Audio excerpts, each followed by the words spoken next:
வாழ்க வையகம், வாழ்க வையகம், வாழ்க வளமுடன். குருவே துணை. அனைவருக்கும் அன்பு வணக்கம். ஆசான் அருட்தந்தை வேதாத்ரி மகரிஷி அவர்களது ஞான களஞ்சிய கவிதைகள் படித்துக் கொண்டிருக்கிறோம்.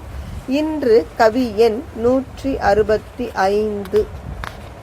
அரசியல் கொள்கைகள் வகுத்து கொண்டு வாதம் புரிய வேண்டாம் என்பது தலைப்பு. கேபிட்டலிசம், சோஷலிசம், கம்யூனிசம் வேண்டாம். கெடுமதியால் லஞ்சம் வாங்கும் ஆட்சியாளர் வேண்டாம். ஓட்டு போட காசு வாங்கும் கொடுக்கும் ஆட்சி வேண்டாம். உழைப்போரை நசுக்கும் சர்வ அதிகாரம் வேண்டாம். நாட்டு நலம் காத்து பொது நலம் பேணி வாழும் நல்ல கல்வி ஆட்சி முறை வளர வழி காண்போம். பாட்டுக்களில் கூத்துக்களில் கற்பொழுக்கம் காப்போம். பரந்த அறிவில் உழைப்பை பங்கு போட்டுக் கொள்வோம். அருட்தந்தை, நாம் இன்று எத்தனையோ இசம் பேசுகிறோம். கேபிட்டலிசம், சோஷியலிசம், கம்யூனிசம், இது எதுவும் வேண்டாம்ப்பா.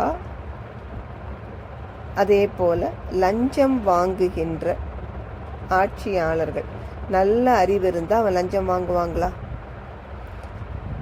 அந்த அறிவு கெட்டு போனதால் தான் சக மனிதர்களிடம் லஞ்சம் என்கிற பெயரில் பணத்தை பெறுகிறார்கள். அப்படிப்பட்ட ஆட்சியாளர் நமக்கு வேண்டவே வேண்டாம்.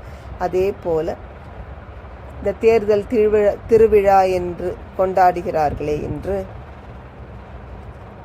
ஓட்டு போடுவதற்கு காசு வாங்க மக்களும் தயங்குவதில்லை,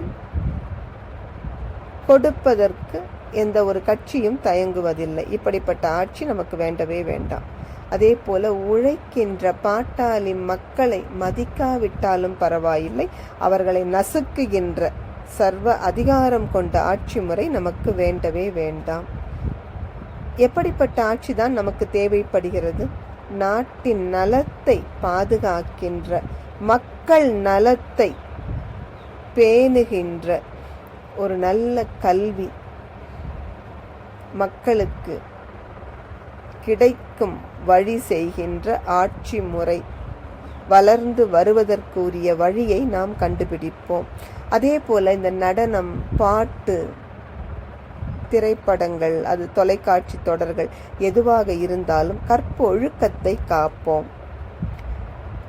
அறிவின் உயர்வில் உழைப்பை பங்கிட்டு அனைவருக்கும் வேலையும் அந்த வேலைக்கேற்ற ஊதியமும் கிடைப்பதற்கு வழி செய்வோம். நன்றி. வாழ்க வளமுடன்.